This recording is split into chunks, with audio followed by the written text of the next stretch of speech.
Short history of the poppy.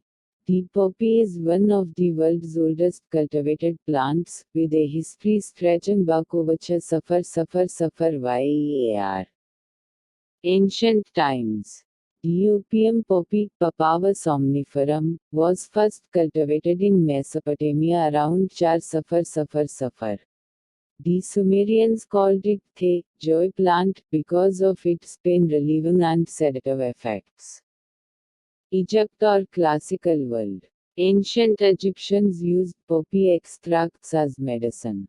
The Greeks and Romans associated poppies with sleep and death. Hippocrates recorded its medical use.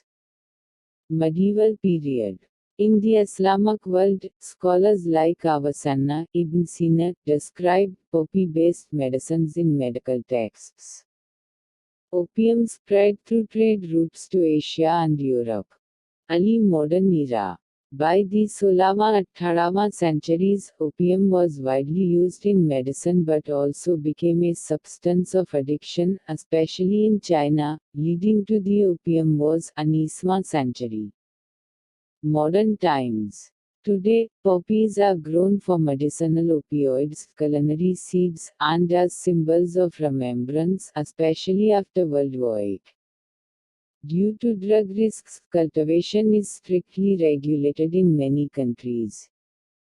In short, the poppy has played roles in medicine, trade, warfare, culture, and symbolism throughout human history.